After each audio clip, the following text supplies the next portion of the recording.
Bismillahir Rahmanir Rahim. Alhamdulillahi Rabbil Alameen. In the name of Allah, the Beneficent, the Merciful, all praise is due to Allah, the Lord of all the worlds. Assalamu alaikum. Peace be unto you. We want to welcome our friends in South Africa, the United States, and around the world to this week's edition of A Conversation with El-Hajj Mauri Salaakhan. I'm pleased to be your host, coming to you once again through the Salam Media platform out of Johannesburg, South Africa. Salam Media is an online portal for humanitarian journalism. We don't just report the news, we advise you on what you can do about it. Our topic for today is a salute to my Muslim sisters who speak truth to power. My special guest for the first part of this program will be Sister Zarina Shakir. Among other notable accomplishments, Zarina is I like to describe her as an outspoken bridge builder and the producer, host of the award-winning cable television broadcasts.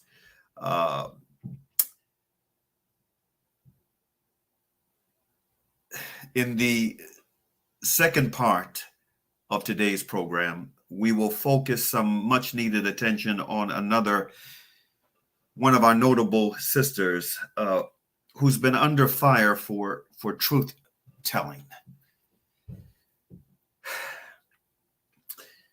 For truth telling in an age of deflection and deceit.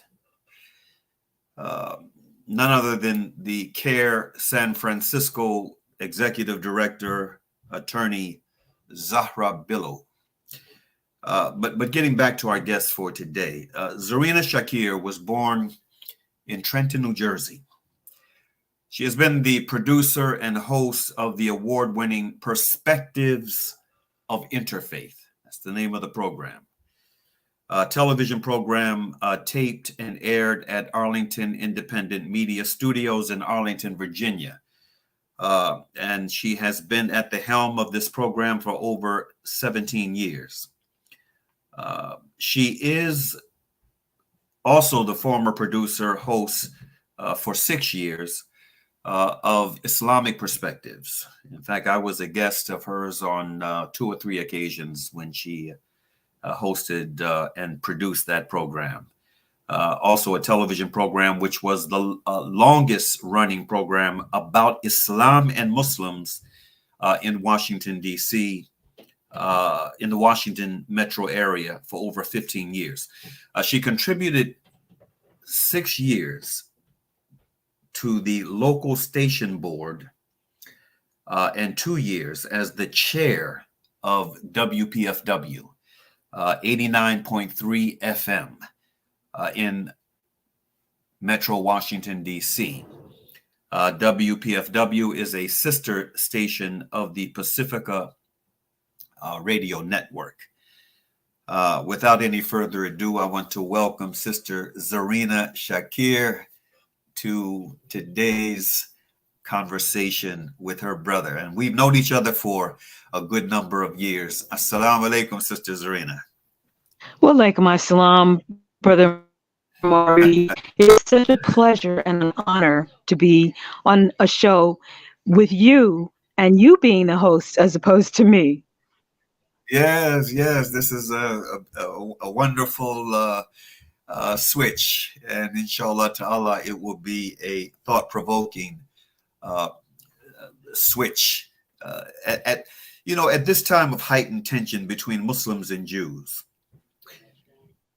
Let's begin with an examination of one or more of your interfaith experiences or associations at home or abroad. Where would you like to begin? Well, let me begin actually with where I'm from, Trenton, New Jersey. And I grew up as a Christian, converted to Islam almost 50 years ago. Yes, I'm older than I sound. But when I was going to church, I lived in an area that was predominantly Jewish. My mother why is it that I don't go to Hebrew school? And she said, Hebrew school? What are you talking about? I said, well, if Jesus was Jewish, why am I going to a church? And she said to me, let's not go there. Okay. Let's let that go. And I said, okay. So many years later, I've been involved with a number of programs, not just my television program or radio, but I've had the opportunity to travel to Palestine and Israel twice and had the opportunity to see exactly what's going on in that part of the world. And there's a lot that's happening that we do not see and hear in the media that is, who pretty much owns and runs the media in America and in the West. And I also belong to a program called Sisterhood of Salam Shalom. And this is a group of women who are Muslim and Jewish. And I've had, some interesting experiences being a part of that group. So I will leave leave that and let you kind of think about some of what I've experienced over these years of my life. Okay, let's talk about your visit. You've had two visits to occupied Palestine / apartheid Israel. Yes. Two visits. And if I remember correctly, in your description of those visits, you were the only African American on one of those visits, and you were the only Muslim on both. Was that the case? Well, the first trip that I went, there were 21 people, and that was less than 10 years ago. And I was, out of the 21, the only African American and the only Muslim in the group. So, and the second trip that I took, which was about maybe 3 years later, I was with an African American group that were doing work in America around Palestine. But the group that I traveled with the first time and the second time was called the Interfaith Peace Builders. They are now called Eyewitness Palestine. So, but the second group, although the majority of us were African American, there were only 3 of us out of, I think, 16 people that were Muslim in that group. Yes. And your experience on that first trip, when you were the only Muslim, the only African American, what stood out about that trip? Well, there were several things that stood out, but one that comes to mind always is when our tour guide and our escort, who happened to be with the American Friends Service, the Quakers, he has unfortunately since passed away. His name was Tony Bing. But when Tony came to us, the group was all standing outside of El-Aqsa Mosque. And all 21 of us were thinking we were getting ready to go in, and we were just waiting for him to give us the go ahead. He comes and says, well, I have some good news for you all, and I have some bad news. So there were 2 women, one Jewish, one Christian, that were constantly, asking questions or giving their opinions about things. And I'm saying that because that was what was happening. So they asked, well, what's the bad news? And so he said, well, the bad news is none of you can go into El-Aqsa Mosque at this point. And both these women and a couple of the other people were like, what? What do you mean we can't go in? Who made that decision? They asked. And he said, well, it was Israel. Israel said, you can't go in. And they said, well, what is the good news?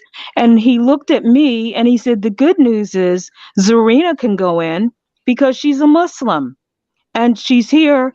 And he said, you're going in for prayer, right? And I said, yes. They were primarily going in to take pictures and to look around and do whatever, because we were, in that area to not just look and listen to what's happening to the Palestinians and to the others that are there, but to see a lot that was going on. So let me just say, as I went towards the Israeli guards so that I could go into El-Aqsa Mosque, there were about 3 or 4 young soldiers there, and one of them says to me, well, give me your passport. And of course I gave them my passport. And another said, well, how do we know that you're a Muslim? And I said, excuse me? They said, how do we know that you're a Muslim? And I said, well, how do you know that I'm not? And they said, well, say something from the Quran. I said, are you serious? I said, all right. So I recited El-Fatiha. And at that point, they threw the passport back at me and they said, just go ahead, and kind of ushered me in to El-Aqsa Mosque. Then we went across the way, and I had no idea how close El-Aqsa Mosque was near the Dome of the Rock. It's only about maybe 2 blocks away, right there in Jerusalem.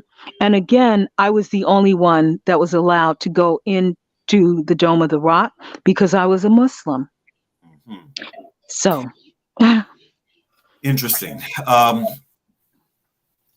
The Women's Association, this Interfaith Women's Association, Salam Shalom, yes. that you belong to, has there been any uh, conversations within the group since that tragedy unfolded in Texas a week ago? And if so, Okay, what so have those conversations been like? I'm curious. well, let me just say first that it's not entirely an interfaith group Mhm. because it's just Muslim and Jewish women. It's Okay. not Muslim, Jewish, and Christian women. Okay. So it's Sisterhood of Salam Shalom. And generally, and they are on WhatsApp, and I read a lot of what they're talking about, but I'm usually not that involved with submitting my opinions about things or what's going on. Well, when the situation happened last week, or has it been almost 2 weeks, where the um, synagogue was the one in Texas was, I'm going to use this word a, rather frequently, was allegedly under attack by a man who came in from Britain, uh, we were told. And of course, the people who were saved, I'm not going to condone or condemn the fact that did they were able to get out, the rabbi and 3 of the congregants. What a blessing for them. But the only one, of course, who died was the man who came in, that we're being told was a Muslim and a terrorist. But of course, he's dead now and he can't say anything, which I always find rather interesting with what happens in this country and other places when they pose the question, well, what was his motive? Well, from what I can hear, his motive was to give some um, voice to Dr. Afia Siddiki. And I happen to know who she is mainly through Brother Mauri Salaakhan and being a part of some of the rallies in the past. Well, just answering your question, Brother Mauri, the without going into any real detail, much of the chat with these women, the Muslim women, are mostly of the same ethnicity as Dr. Afia Siddiqui. They're Pakistani. I'm one of the only, once again, African Americans, a part of a group. And I, read a lot of what they might be writing about. And they were, along with the Jewish women, very, very upset, of course, of what happened in Texas. And of course, I would be too. But I'm going to throw this in there for the moment. Our Black churches, our mosques, and so many other places, even the Sikh temples, have been attacked also. And we never get what kind of coverage or protection or security that many of the synagogues and this particular situation happened. So, as I'm reading what these women are writing about, I never see any of them say anything about Dr. Afia Siddiqui, nor, and again, I'm going to throw another piece in there. The week before in New York, there were a number of Muslims from the Gambia that were Yeah. unfortunately killed in a fire. 17 Muslims from the age of 2 to 50. And again, I never saw any mention amongst these sisters about that situation, and they were Muslim. So Mhm. for me, my question was to you, Marie, when I had texted you, what should I say? How should I respond to them? Or should I not say anything? And then you've offered me this opportunity now to tell the world what I feel is basically my experience. And I think that, if we're really focusing on what is happening to people in the world, then let's focus on everybody and not just one group of people or one incident. Mhm. Absolutely. Well said. And I agree 100%.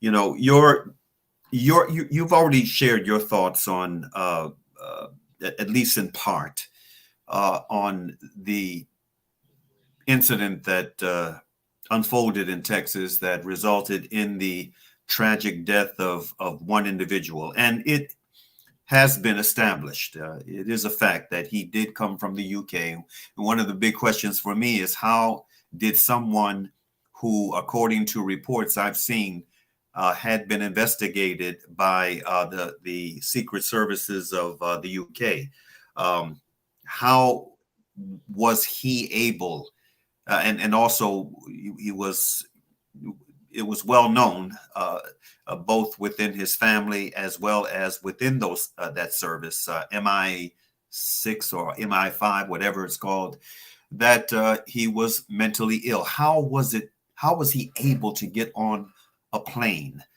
get a visa, get on a plane and travel to the United States? I mean, he had only been in the country for a couple of weeks, but I heard some audio that they played. They have taped audio of him speaking with his brother at one point during that siege, and it's clear that he is mentally disturbed. But it's also clear that he was, and I take the report that I saw from at least one of the law enforcement agencies. I don't recall if I think it was one of the federal agencies. It might have been the FBI, who had determined that it wasn't motivated by anti-Semitism, but it was motivated by his concern for Afia Siddiqui, that prisoner who has been vilified, that prisoner whose brother was deliberately misidentified as initially as the person who had these people hostage. With all that being said, and this is going to have to be my final question to you, unfortunately, because of time. But inshallah, Yes, Allah, we're going to have you back, sister. We are going to have you back in the very near future. Um, inshallah. inshallah. Uh, what are your thoughts on the ongoing plight of our sister in Islam, Dr. Anthia Siddiqui? Well, what I would like to say, Marie, and of course, I've never met her, but I've read all about her, and I have been following this particular case, not quite like you have, but I want to bring a couple of things out that I think people need to be more aware of.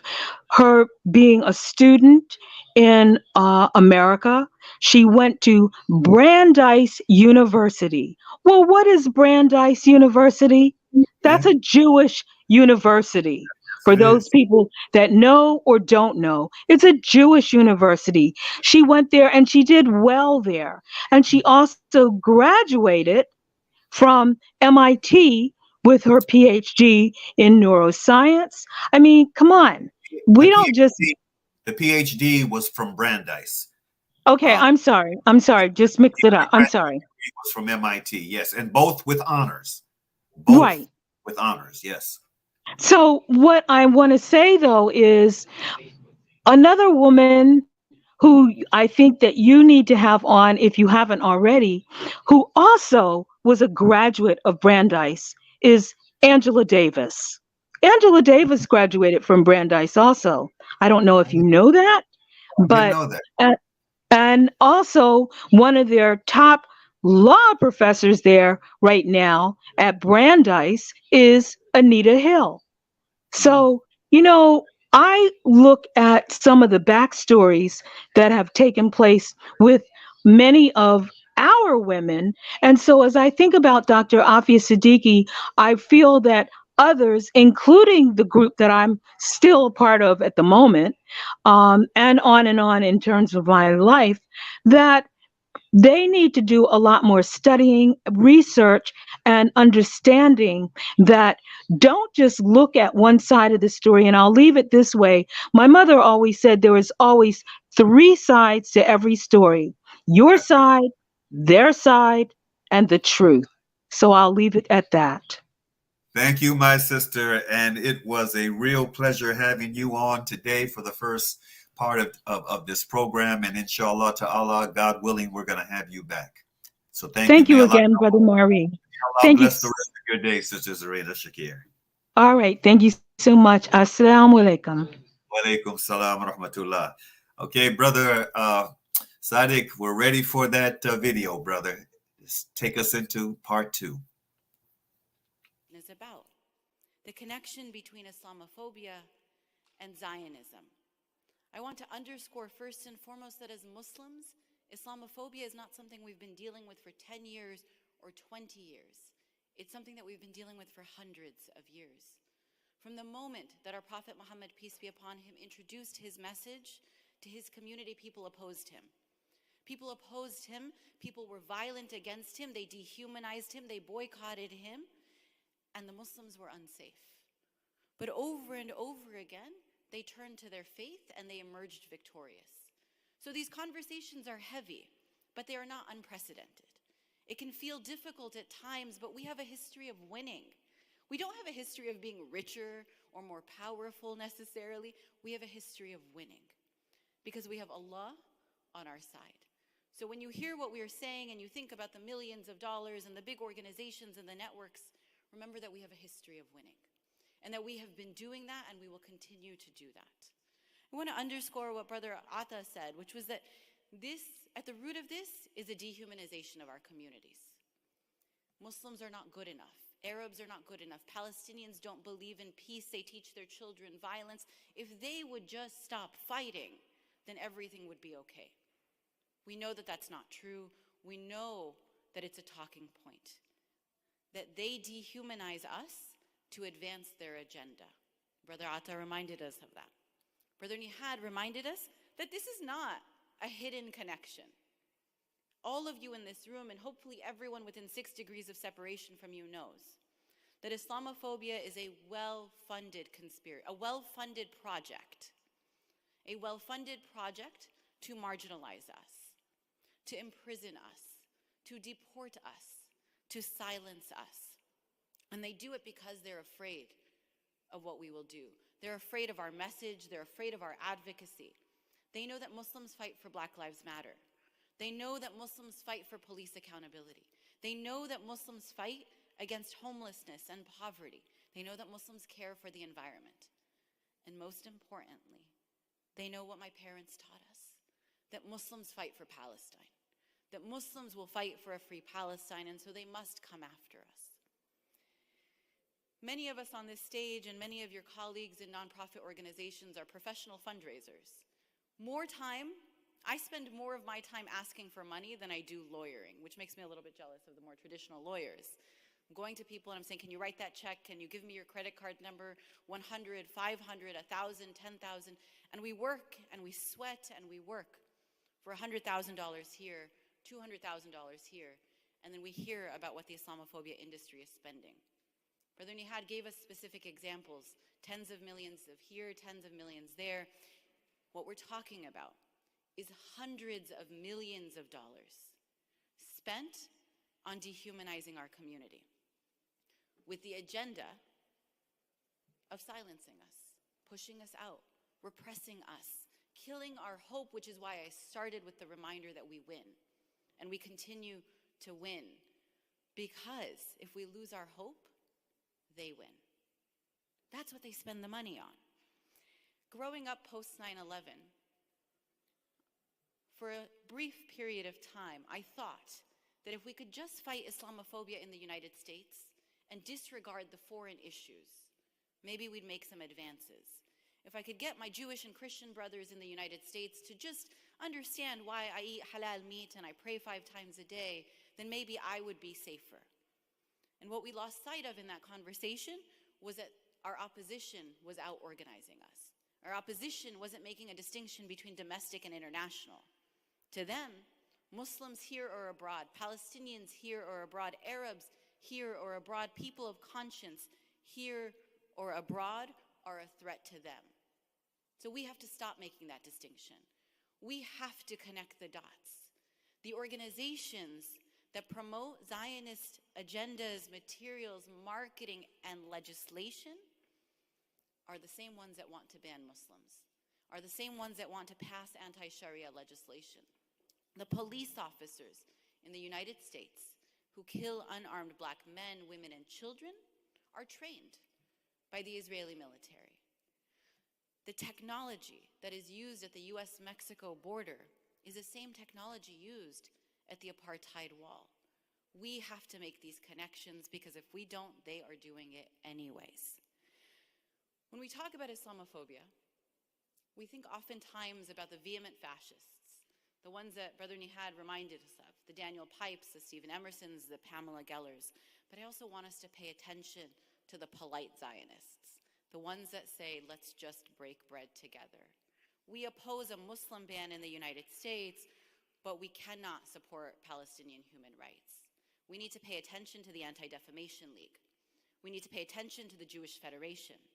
We need to pay attention to the Zionist synagogues. We need to pay attention to the Hillel chapters on our campuses, because just because they're your friend today doesn't mean that they have your back when it comes to human rights. So oppose the vehement fascists, but oppose the polite Zionists too. They are not your friends. They will not be there for you when you need them. They will take your friendship and throw your Palestinian brothers and sisters under the bus. Oh, you get along because you're all in Girl Scouts together? Talk to them about what is happening in Palestine and see how that conversation goes. And so when we think about Islamophobia and Zionism, let's be clear about the connections.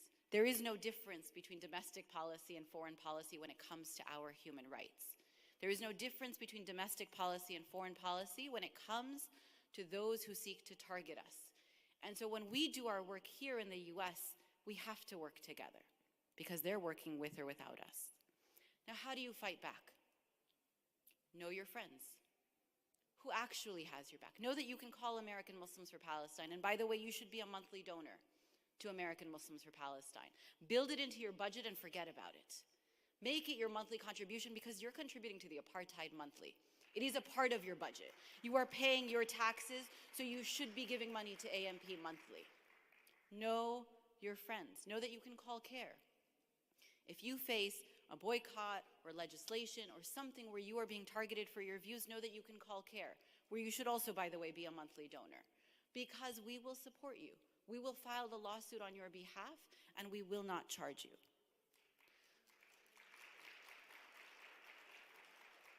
Know your JVP leadership, your SJP leadership, your If Not Now leadership. The list goes on. Know who is on your side. Build community with them. Because the next thing I'm going to tell you is to know your enemies. And I'm not going to sugarcoat that. They are your enemies. There are organizations and infrastructures out there who are working to harm you. Make no mistake of it. They would sell you down the line if they could, and they very often do behind your back. I mean the Zionist organizations. I mean the foreign policy organizations who say they're not Zionists but want a two-state solution. I'm not a Palestinian myself, but it's my understanding that that is laughable. So know your enemies. And because it's the last time I'll talk to you this Saturday, let me just tell you also, know the Muslim organizations that are out to harm you. Know the Muslim organizations that are not holding to their principles, and hold them accountable, because they're doing it in your name. In some ways, they are worse than the Zionists, because at least the Zionists will tell you what they're out for. But when Muslim organizations sell you out, they're doing it in your name. Be principled. Be principled and consistent. We are fighting for a free Palestine. That is eyes on the prize. That is the goal. If you have to give up anything along the way, that's not the right fight. You are fighting for a free Palestine. Never trade short-term wins for long-term losses. You think it's convenient today to do something, but you're harming the cause of Palestine? That's not the route you want to go. It may look appealing, it may look attractive, you may get a great photo opportunity, you may get an incredible donation, but that was a short-term win and you lost on the long-term cause. Never sell others out. If what you will do will harm the cause, it's not the right thing to do. Never sell others out. Someone wants to organize against Palestine with you. Someone says, oh, that organizer is really rowdy. Maybe we'll do it a different way. That's not the route for us. We're in this together. And then, eyes on the prize. Allah has promised us victory. We know from our history. We've seen the incremental progress we have made even since the last in-person convention. If 2 Novembers ago we had said that dozens of members of Congress would support the cause of Palestine, that millions of people would march in the streets in a pandemic, that media outlet after media outlet would cover this cause, we may have had some doubts, but we know that victory is in the cards for us. Jazakallah khair.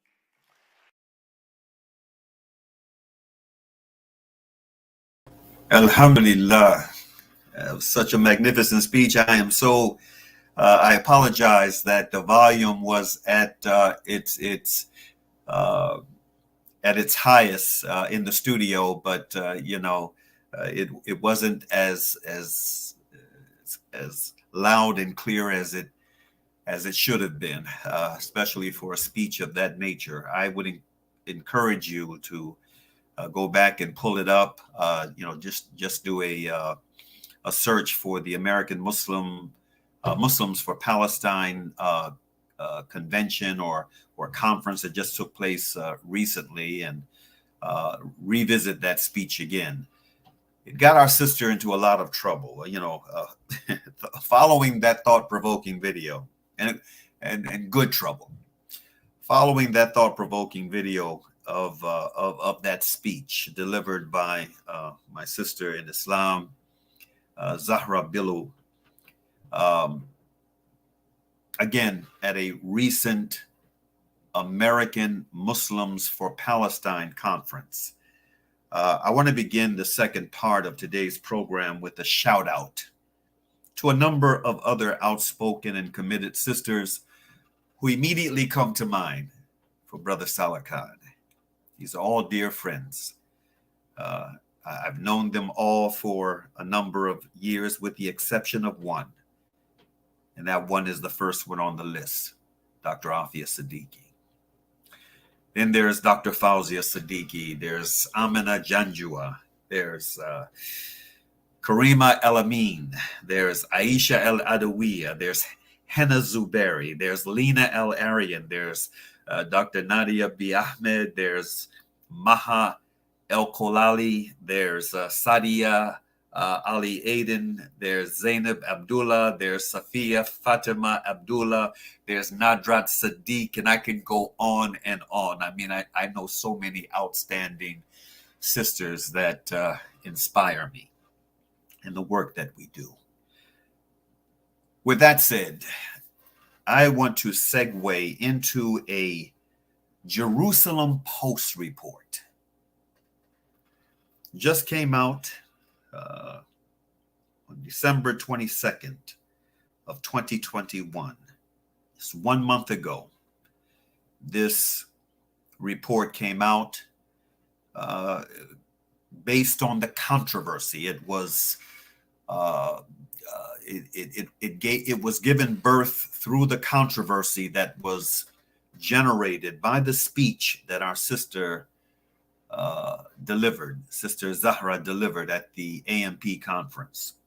The title of this Jerusalem Post article is "CARE Official Takes Sabbatical After Zionist Islamophobia Speech Outrage." It begins.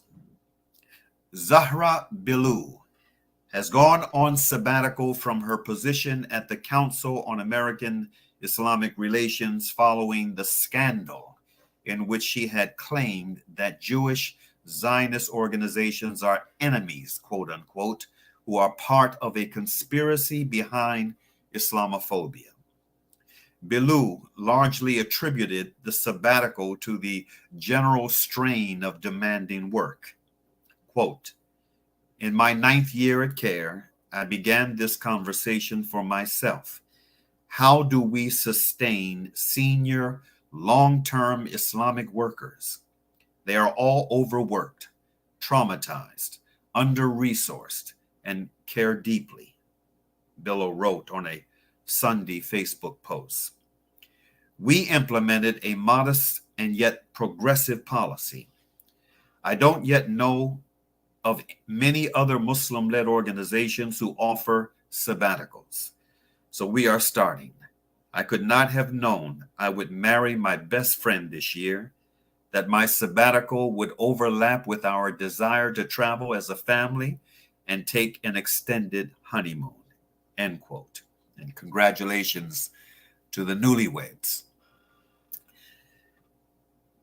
In her announcement, Billoo blasted the coverage of her speech November 27th at the American Muslims for Palestine's annual convention for Palestine in the U.S., in which she said that Zionist organizations are fostering Islamophobia because Muslims advocate for Black Lives Matter, police accountability, homelessness, against poverty, for the environment, and a free Palestine.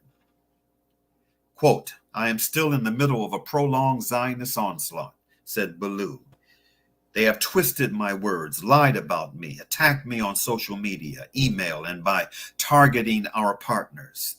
They are writing letters to CARE even today as though they have not paid attention to our incredibly principled track record," end quote.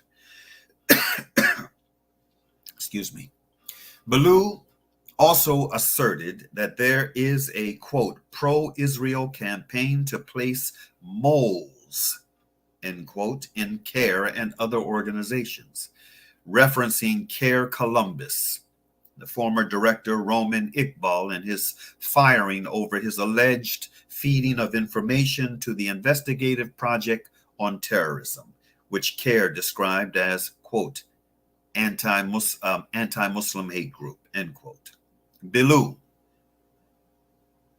this is another quote, claims this sabbatical was her idea, but I suspect CARE encouraged her to take time away from the spotlight until the furor caused by her anti-Semitic comments dies down, end quote, said David Lang, executive director of Israeli Cool Israel Advocacy, who discovered and publicized Billoo's original statements. Yeah, they keep very close tabs on our conferences, our conventions, what goes on within our masajid and centers. They keep close contact.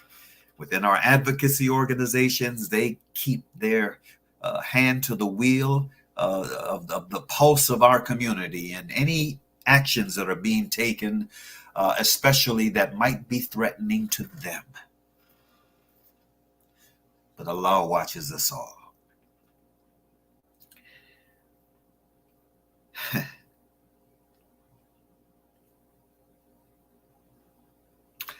Quote, not that CARE have been anything but supportive of Billu in these comments, and while she now has time to ponder her actions, her ridiculous claim that her words were twisted indicates this is highly unlikely, end quote. CARE came out in support of Billu's statements on December 11th, saying that, quote, anti-Muslim websites misquoted Zahra's remarks and falsely claimed that she had discouraged Muslims from working with Jewish groups at large, end quote. CARE said that they would, quote, continue to proudly stand by Zahra and all American Muslim leaders who face smears and threats because they dare to express an opinion about Palestinian human rights, end quote. During her November 27th speech, Billu referred repeatedly to the connection between Islamophobia and Zionism, claiming that, quote, Islamophobia is a well-funded conspiracy, a well-funded project to marginalize us.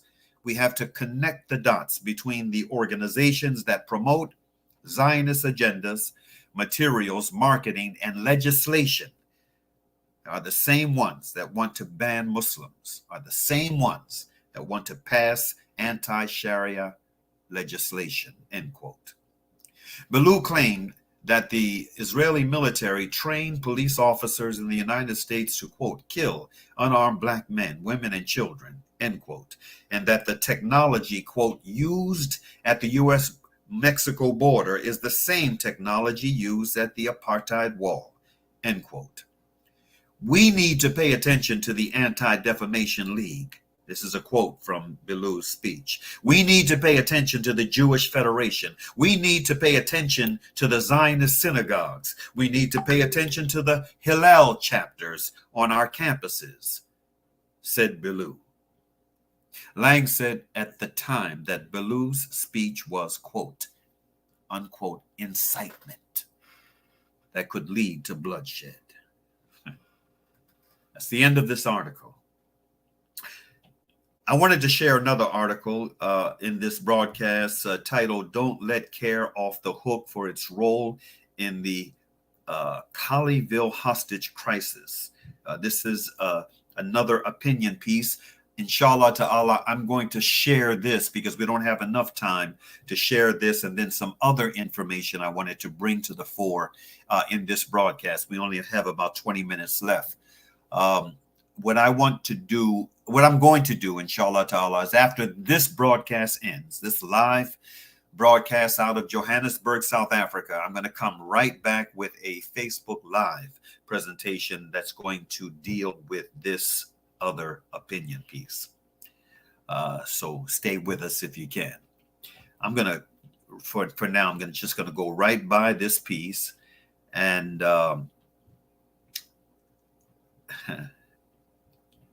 let me say this, just drawing from this little piece of an outline I put together for today's broadcast.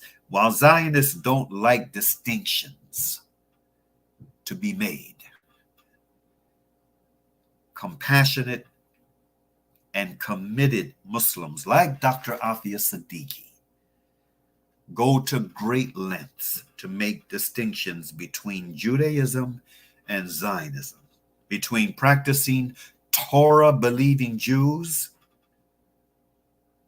and agnostic, atheistic, or pseudo-religious Jews who use Judaism and self-identification as Jews as a cover. The late Dr. Alfred Lilienthal, a very prominent Jewish figure, an American Jew who was a strong critic of Israel and Zionism. May Allah be pleased with him. He wrote the following. Listen good. Quote, Zionism is not Judaism, and Judaism is not Zionism. And to be anti-Zionist is in no way to be anti-Semitic. Zionism is a political movement devoted to the founding and advancement of the state of Israel, politically, diplomatically, financially, and otherwise. On the other hand, Judaism is a religious faith, a relationship between man and God, requiring no political loyalty to any country. Too often, religion and nationalism have become mixed up, end quote. This is from a very prominent Jewish thinker. I also believe that he held he held a high office in a political administration.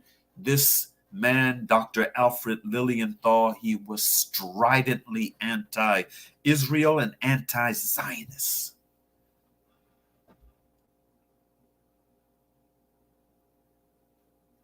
Google his name and read up on him. The consequences of this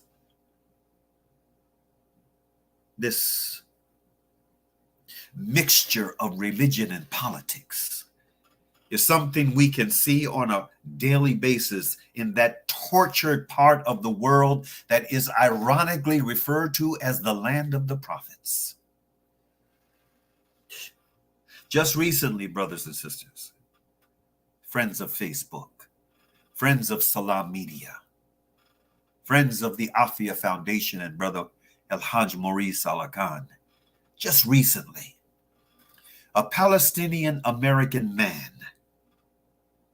80 years old, was found dead after being detained by Israeli troops. And I'm sure that most, if not all, of these Israeli troops were young enough to be his grandchildren or great-grandchildren. Man was 80 years old, had lived in the United States for decades, had a small business before he decided to pack up and go back to his homeland, where he wanted to live the rest of his days, I'm sure, in peace. His name was Omar Assad, or Assad, Omar Assad. Again, an elder who had lived in Milwaukee for decades. He reportedly died of a heart attack in the occupied West Bank after being detained. Israel says, quote, it's investigating. And the U.S. State Department has taken, quote, an interest in the case. Yeah, just like it did when the young American humanitarian activists, at the time just 23 years of age, Rachel Corrie, was murdered by an IDF soldier in March of 2003. The government took an interest in that case as well, but at the end of the day didn't do a damn thing.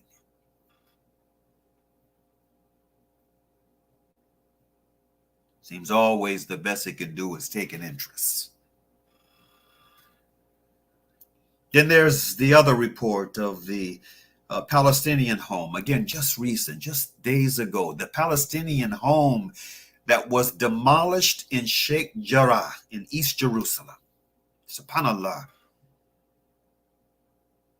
According to the report, dozens of heavily armed Israelis broke into the house of a Palestinian family in the middle of the night while the family was sleeping, and proceeded to assault them.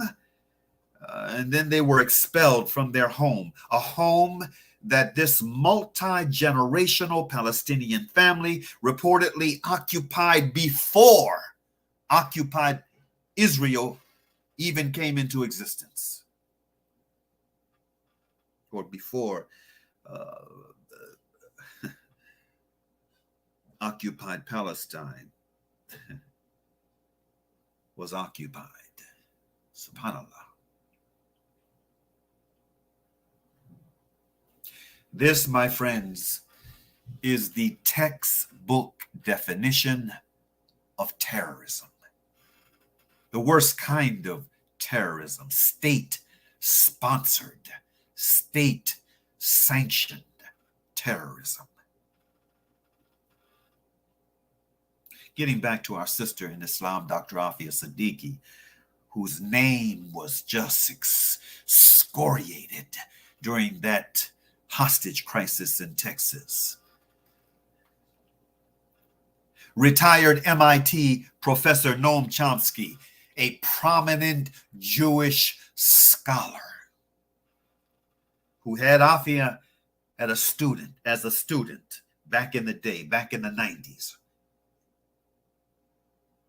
He issued a statement that was read at the Freedom Rally that took place in Boston on October 23rd, 2021, just a few months ago, part of the 5-city mobilization that was launched by the Anthia Foundation.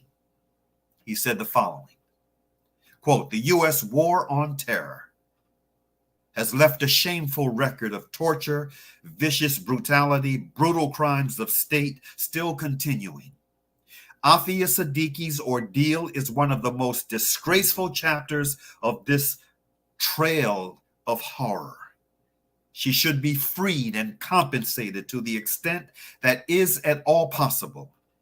And we should all be asking ourselves whether we want this.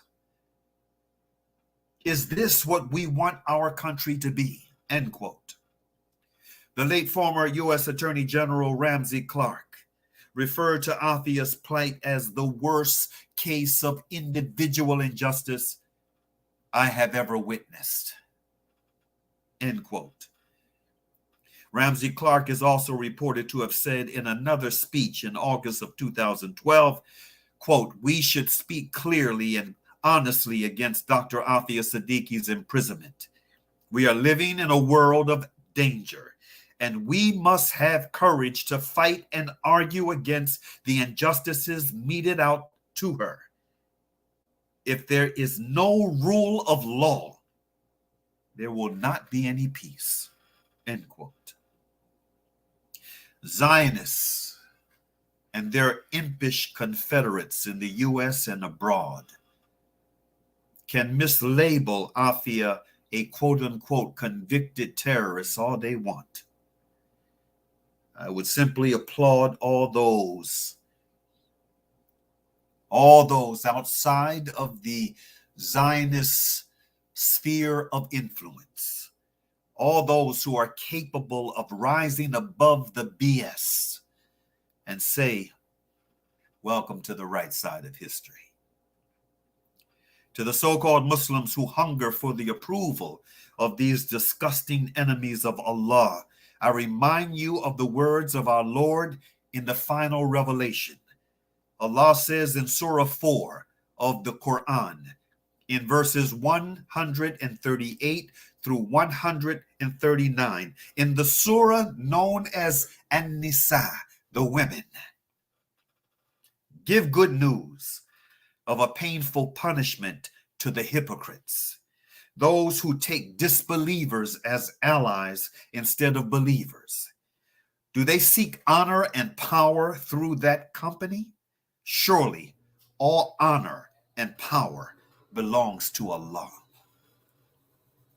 A word to the wise is always sufficient." Let me close out with a poem that your brother Salaakhan wrote years ago. It was 1982 or 83.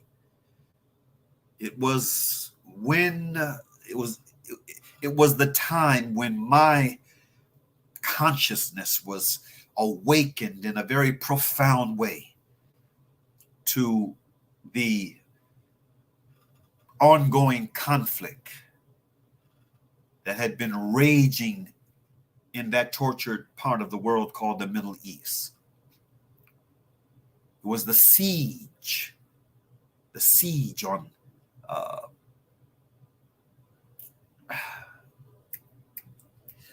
on Lebanon.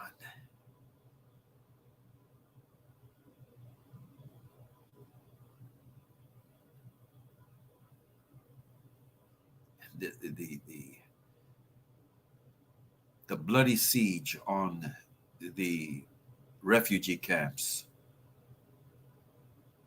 of Shatila. Anyway, Sabra and Shatila. Anyway, it gave birth to this piece of poetic verse I'm about to share with you. And this was one of the poems that was also featured in the very first book that I ever had published, a book entitled The Teacher, a book of poetry and commentary. A nation of people born from injustice, causing great sorrow in all civilized among us. You claim your only concern to be your security, but your true intent is plain enough for everyone to see. There are Jews among you who detest what you do, but their voices are muffled and they seem to be few. You're proud and you're arrogant, malicious and clever. You seem to think world sympathy is going to shield you forever. Oh, but the bed is too short and the covers are too narrow. You can't see the handwriting for your scope is too narrow. Aggressive you've been since the day you were born, from the anguish and misery of lives you have torn. Israel, oh Israel, where will you be when the pages have dried on your history? Something to think about. And on that note, I want to bring this to a close.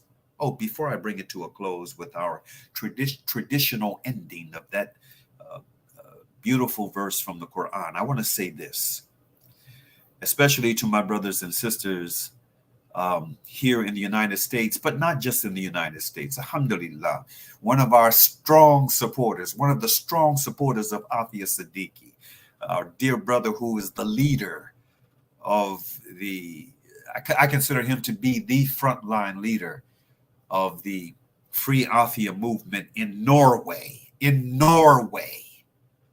He recently sent us a donation to help us out in our ongoing campaign for Anthia and others. And so I'm saying to those of you in South Africa, our brothers and sisters in the UK, our brothers and sisters in other parts of the world, we need your support. You know something? What has been happening since that eruption in Texas, in North Texas, should be the only lesson you need on how important the struggle in the court of public opinion is. The struggle for our sister Anthia Siddiki and for other political prisoners in the court of public opinion is far more important than the struggle in the courts of this land. And what has been happening, what we've been seeing, what we have been bombarded by since that tragedy unfolded should be all the lesson we need to know that this is a fact. This is the most important theater of struggle, the court of public opinion. What happens out here, it can generate the pressure that's needed to make something happen within the wheels of the system. And when it comes to operating in the court of public opinion, especially as it pertains to this case involving our sister Anthia Siddiki, there is no more formidable organization in America than the Anthia Foundation. We need your support. We need monetary ammunition to do the work that needs to be done, especially at this very sensitive time, to take it to the next level. So please, do what our brother in Norway did. He went to the website, anthia.org, www.aafia.org. And he clicked on the menu button to the PayPal website, and he made a donation from Norway. Come on, brothers and sisters. Those of you who have expressed appreciation for our work, talk is cheap. We need your material support. We are right around the corner from March 2022. March is a very significant month for our sister Anthia Siddiki and also for Imam Jamil Abdullah Al-Amin. It's a very significant month. For Anthia, this is her birth month. It is also the month in which she and her children were disappeared in 2003. And lastly, it is also Women's History Month. So we have something very special planned for March, as we normally do. It would help us tremendously if those of you who truly support our work did so monetarily and freed us up from having to do this in March while we're also engaged in the mobilization effort. So with that said, I want to conclude as we normally do with Al-Asr from the Quran. Bismillahir Rahmanir Rahim. Wal Asr. Innal insana lafi khusr. Illa alladhina amanu wa amalu salihati. Wa tawassaw bil haqq. Wa tawassaw bis sabr. Which means, in translation of the meaning, in the name of Allah, the Beneficent, the Merciful, by the token of time through the ages, surely humanity is in loss, except those who believe and do good, and exhort one another to truth, and exhort one another to patiently persevere. Thank you for joining us today. If you find this presentation worthy, please share it with others via Facebook or YouTube, Twitter. Share it with others. Peace be unto you. Assalamu alaikum.